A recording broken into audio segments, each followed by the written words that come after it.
سبزہ ہی سبزہ ہوتا ہے. جیسے زمین کے اندر سبزہ اور خشکی، ایسے ہی اللہ نے انسانوں کے اندر بھی بہار اور خزاں کا موسم رکھا ہے. انسانوں میں بھی ہمیشہ بہار نہیں ہے، ہمیشہ خزاں نہیں ہے. جب پیغمبر کائنات کے اندر ہوتے تھے تو پیغمبر کی محنت کے نتیجے میں انسانوں کے اندر بہار ہوا کرتی تھی، اور جب پیغمبر دنیا سے رخصت ہو جاتے پھر دھیرے دھیرے لوگوں کی بہار خزاں میں تبدیل ہوتی. یہ بہار اور خزاں کا چکر چلتے چلتے عیسیٰ علیہ السلام کے بعد ایسی خزاں آئی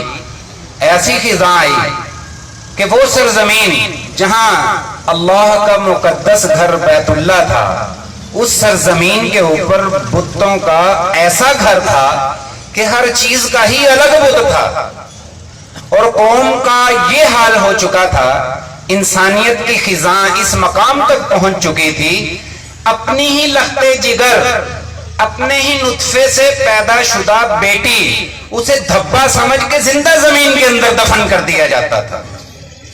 ایسی خزاں کہ دو شرابی شرط لگائیں کہ اس عورت کو جو بچہ ہونے والا ہے وہ لڑکی ہوگی، دوسرا کہ نہیں لڑکا ہوگا، اور دونوں کھڑے ہوں نشے میں دھت، اور عورت کا پیٹ چاک کر کے بچے کو باہر نکالتا.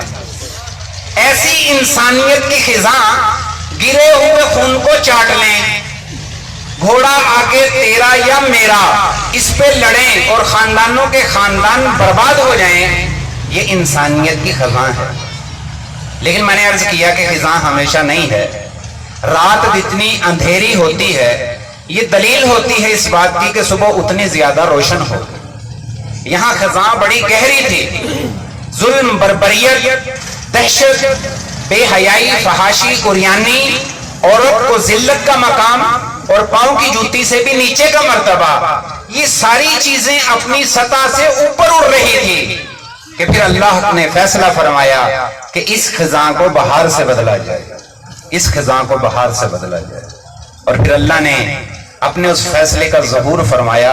اور اس فیصلے کا ظہور کیسے ہوا کہ عبداللہ کے گھر، عبد المطلب کی نسل کے اندر، ان کے خاندان کے اندر ایک ایسے در یتیم کو بھیج دیا جن کو محمد مصطفیٰ صلی اللہ علیہ وسلم کا نام دیا گیا.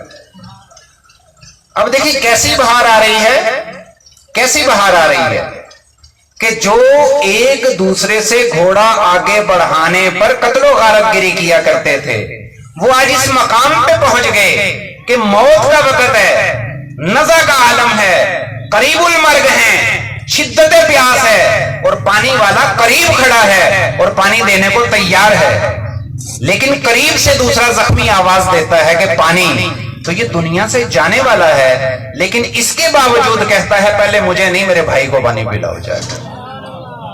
وہ تیسرے کی آواز سنتا ہے، وہ کہتا ہے پہلے میرے بھائی کو جا کے پانی پلاؤ.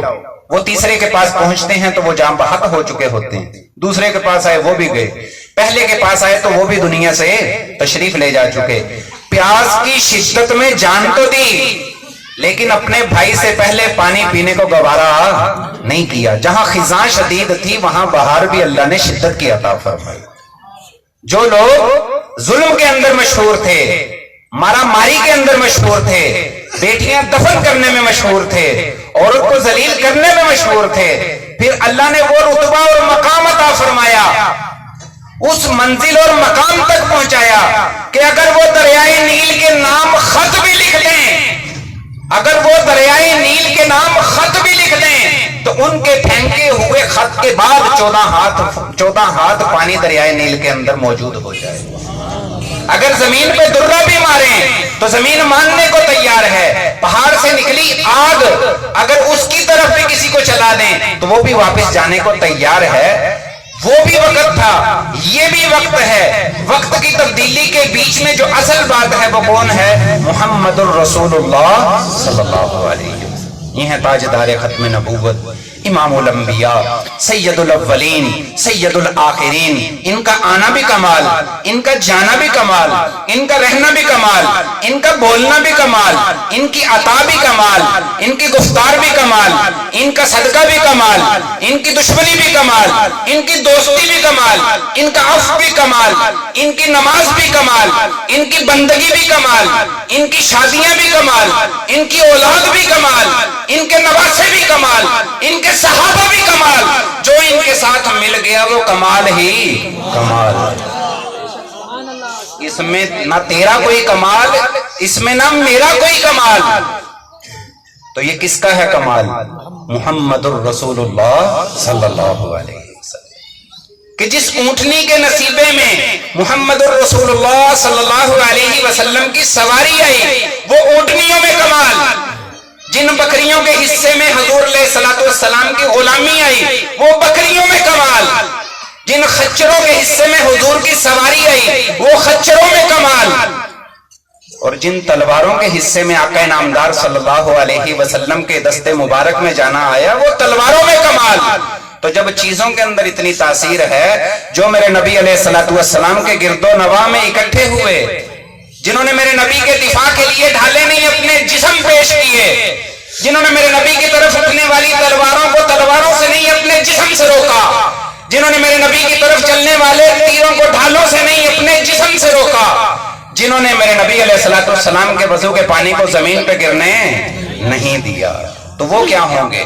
کمال ہی کمال۔ تو میرے محترم بھائیوں، باتیں جتنی بھی کریں گی ختم نہ ہوں گی، تعریف جتنی بھی کریں گے ختم نہ ہوں گی۔ اوپر وہ بنانے والا ہے، نیچے بنے ہوں میں سے یہ سب سے افضل ہیں، یہ سب سے اعلیٰ ہیں، یہ سب سے اشرف ہیں، کمالات ان کے ہیں، معجزات ان کے ہیں، اللہ نے ایسی ایسی خوبیوں اور صفات سے نوازا ہے۔ آپ اندازہ لگائیں، مدت کتنی تھوڑی، زمانہ کتنا زیادہ، کہ آپ صرف 23 برس محنت کریں گے، 13 ادھر کے اور 10 ادھر کے، لیکن اس 23 سال کے اندر آپ صلی اللہ علیہ وسلم نے جتنے کام کیے سب کمال تھے، لیکن عرض کروں ایک نقطے کی طرف، آپ کا بہترین کمال، آپ نے جو بہترین کام کیا وہ کیا تھا؟ شخصیت سازی۔ آپ صلی اللہ علیہ وسلم کی زندگی کا بہترین نمونہ شاہکار وہ کیا تھا؟ شخصیت سازی۔ آپ نے شخصیات تیار کی، اور کیسی شخصیات تیار کی کہ کوئی شخص حضرت عمر رضی اللہ تعالیٰ عنہ سے اگر یہ کہہ دے عمر اسلام کو تیری وجہ سے عزت ملے، تیری وجہ سے عزت ملی، تو وہ جواب میں کیا کہتے ہیں؟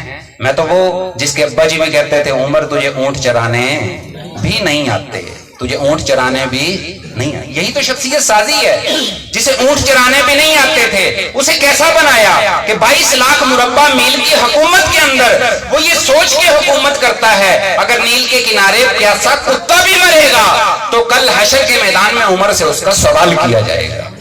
یہ شخصیت سازی ہے کہ اگر انہوں نے مؤذن بنائے تو ایسے بنائے جب وہ اذان دے کے اشہد ان محمد الرسول اللہ پہ پہنچے تو خالی زبان کے الفاظ نہیں ہیں، وہ تو چہرہ دیکھ کے پڑھا کرتے تھے، جب تک نورانی چہرہ دکھتا رہا اذان پڑھتے رہے، جس دن چہرہ نہ دکھا تو اذان دینی دشوار ہو گئی۔ انہوں نے ایسے مجاہد بنائے، ایسے مجاہد بنائے جن کے جسم کے اوپر بالش ہر جگہ بھی ایسی نہ تھی جہاں تیر تلوار کا نشان موجود نہ ہو۔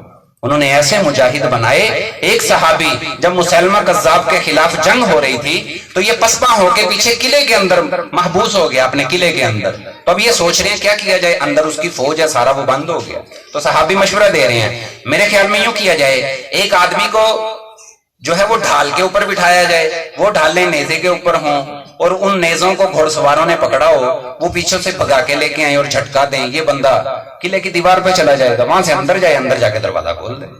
کتنی سادہ سی بات ہے نا، اندر جائے تو اندر جا کے بھگا کھول دے۔ اللہ کے بندو، جب اندر دشمن کی فوج ہے تو یہ کیسا مشورہ ہے کہ ایک بندہ اندر جائے اندر جا کے دروازہ کھول دے؟ تو سکتا تاریخ سب سوچ رہے ہیں، تو پھر خود ہی فرمانے لگے اب تم سوچتے ہوگے کہ یہ کون کرے گا، تو امیر لشکر سے کہنے لگے کہ میں اس کے لیے تیار ہوں۔ تو ایسے ہی کیا گیا، انہیں ڈھالوں پہ بٹھا کے نیزوں کے ساتھ گھوڑے بگا کے ایسے اچھالا گیا، وہ اندر گئے،